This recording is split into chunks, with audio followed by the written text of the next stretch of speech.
W tym roku bardzo udane plony, prawie 10800. Ta największa ma 420 koni. Te konie, które nie są oszukane. Milion pewnie nie wystarczył. No nie wystarczył. Bo jak ja przejmowałem, to było 22 hektary, a w tej chwili już jest 430. Zaczęliśmy bańkami do zlewni, było wożone. Pracy pierwszej w Polsce nowej Valtry serii S. Seria S dysponuje silnikiem o pojemności 8,4 litra.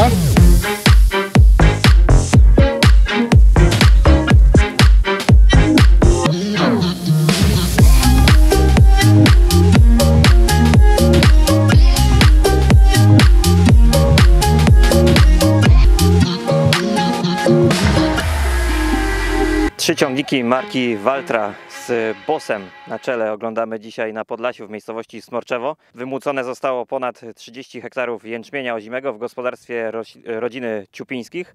Jest z nami jej przedstawiciel, pan Daniel Ciupiński. Panie Danielu, ponad 30 hektarów jęczmienia wykoszonego, ile się udało zebrać? To jest pierwsze pytanie. W tym roku bardzo udane plony, prawie 10800 hektara, więc można się cieszyć jak na daną chwilę. Zobaczymy, jak będzie z resztą zbóż. No dobra, i tutaj szybka akcja od razu. Mieszanka gorzowska właśnie? Ta mieszanka gorzowska jakby zostawiona do trzeciego pokosu i po mieszance gorzowskiej planujemy pszenicę tutaj na tym polu. Blisko 11 ton w jęczmieniu, no to jest super wynik. A jak to wygląda w innych roślinach? No wiadomo, że tu jeszcze w tym roku nie zebrane, ale w poprzednich latach?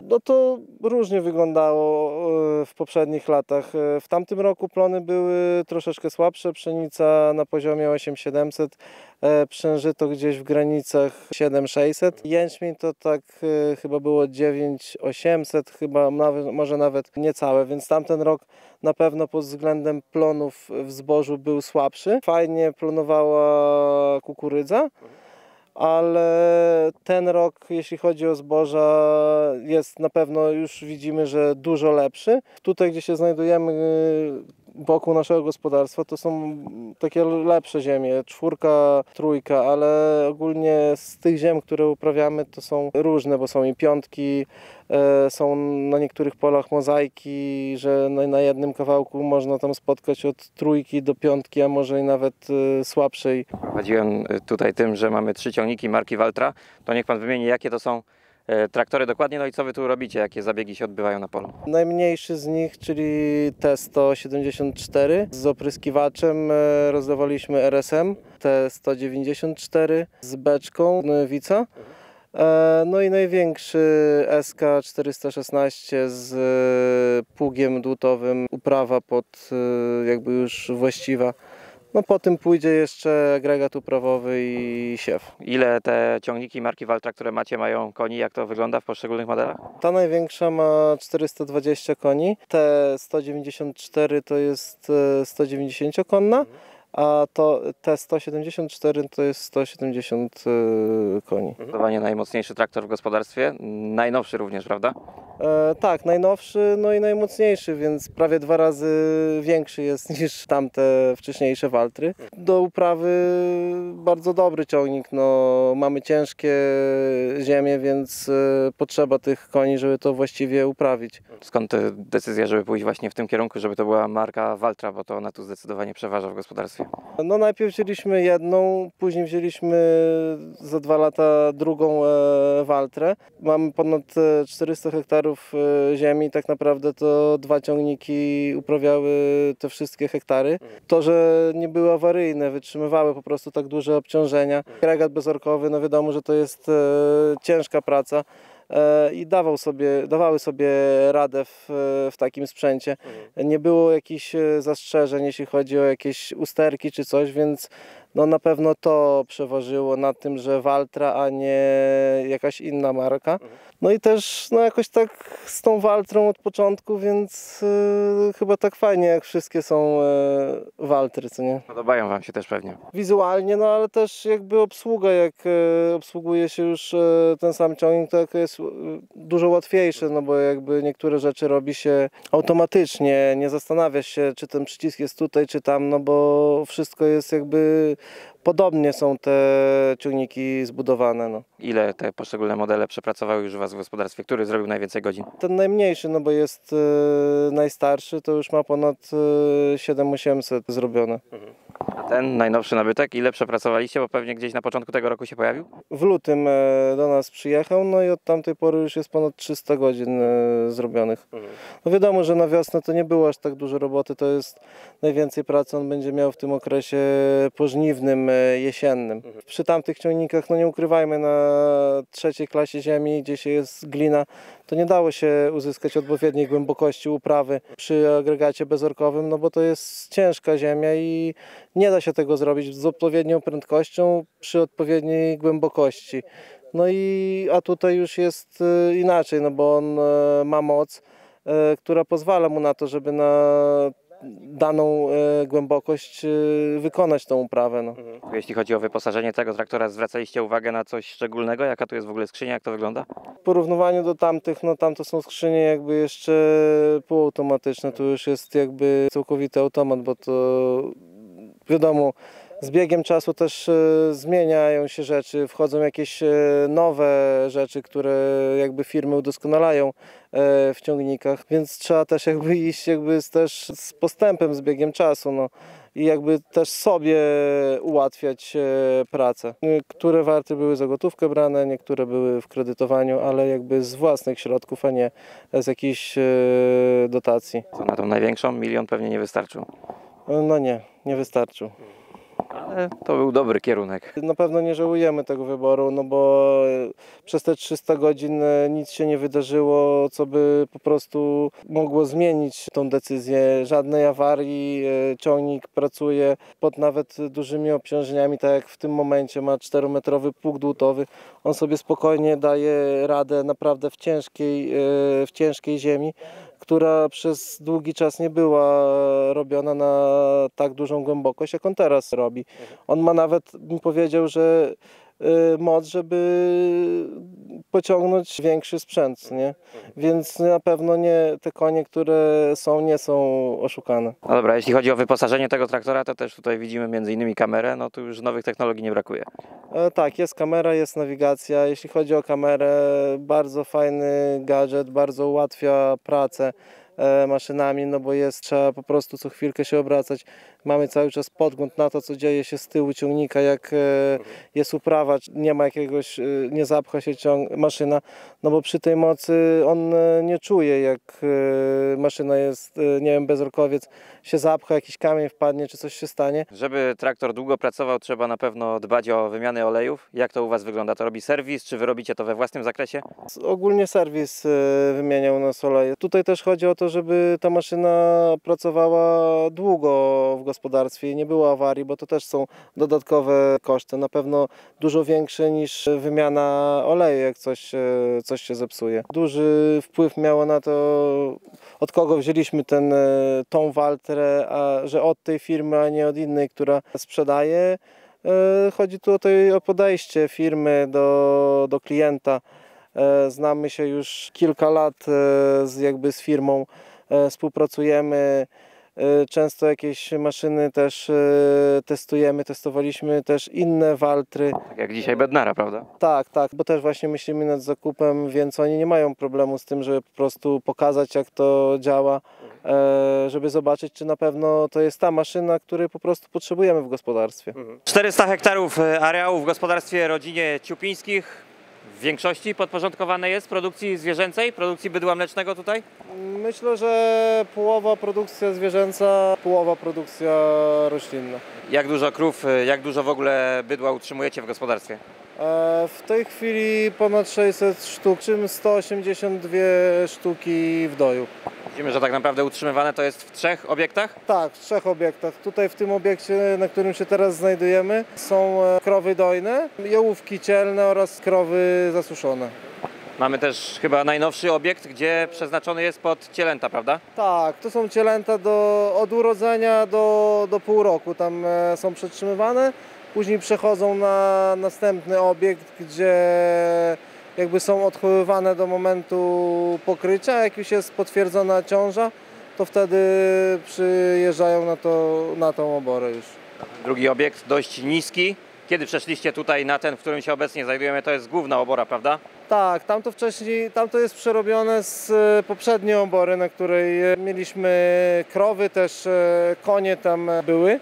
W 2015 roku już weszliśmy do tego obiektu, w którym się teraz znajdujemy. 2 lata mamy ten najnowszy obiekt na cielęta. Dobra, ile teraz krowy dają mleka? Jaki system udojowy macie tu zamontowany? Mamy karuzelę, 22 stanowiska. W tej chwili niecałe 13 000 od sztuki przez 305 dni. Jakby ta wydajność systematycznie rośnie, no wiadomo, że ten postęp hodowlany jest coraz większy. Też staramy się jakby poprawiać pewne rzeczy, które widzimy, że gdzieś jeszcze tam można coś uzyskać w danym aspekcie, żeby podnieść tą efektywność i wydajność, a także opłacalność tej produkcji. To znaczy przede wszystkim genetyka. Genetyka to jest jedna rzecz, a druga rzecz to jest żywienie. Myślę, że nawet to jest ważniejsze niż genetyka.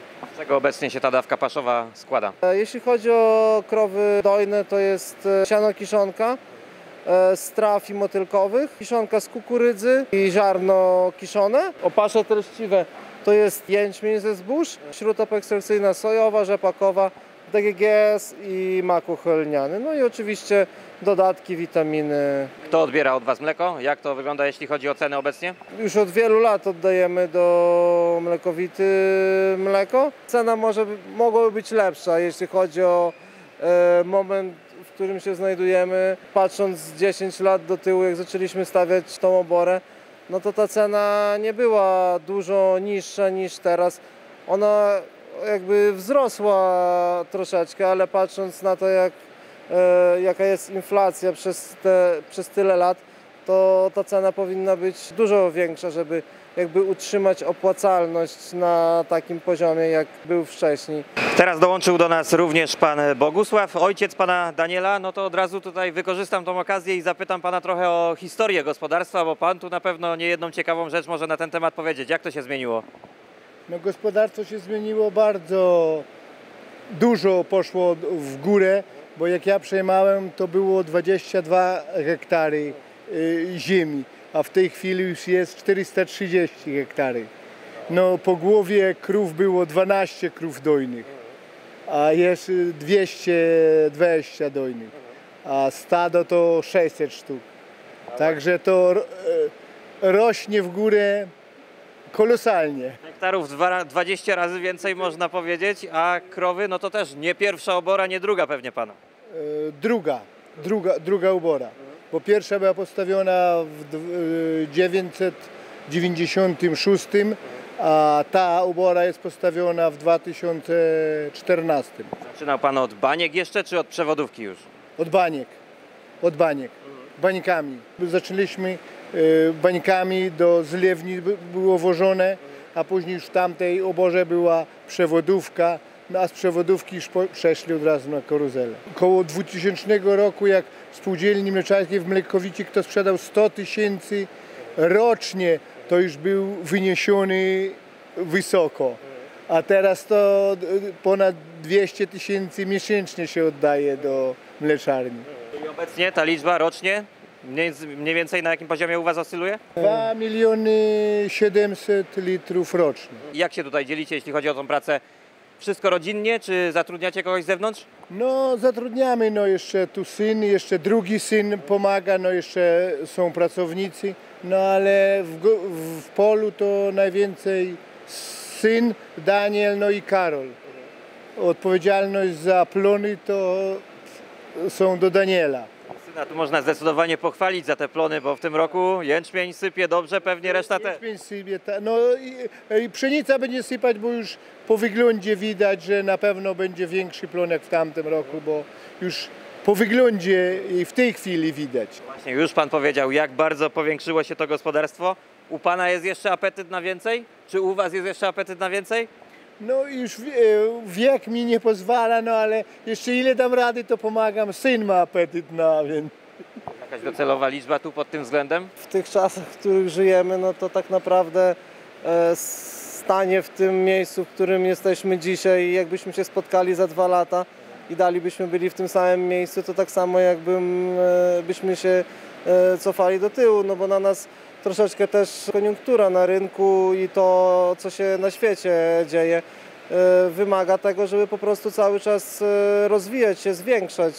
A pracy pierwszej w Polsce nowej Valtry serii S, czyli tak zwanemu bossowi, przygląda się dzisiaj z nami pan Łukasz Grzyb, przedstawiciel polskiego oddziału firmy Valtra. 420 koni, a w ogóle jak to wygląda, jeśli chodzi o całą serię, panie Łukaszu? Dzień dobry. Valtra seria S klasuje się mocowo od 280 koni do 420, czyli najmocniejszy model 420 koni mocy maksymalnej i ostatni model 416, tak jak tu stoi za moimi plecami, dysponuje tą mocą od samego początku. Jaki silnik mamy tu zamontowany, jak to wygląda, jeśli chodzi o podstawowe dane techniczne tego traktora? Seria S dysponuje silnikiem o pojemności 8,4 litra i jest sprzężony ten silnik z przekładnią bezstopniową na 2 zakresach. Amortyzacja to też jest pewnie coś, co tutaj wygrywa, czym wygrywa ten traktor. Ciągniki serii S są amortyzowane z przodu na wahaczu i za to jest odpowiedzialna hydraulika, natomiast z tyłu kabina jest amortyzowana pneumatycznie. W nowej Valtrze serii S zmianą przede wszystkim uległa kabina, czyli kabina trafiła z serii NTQ.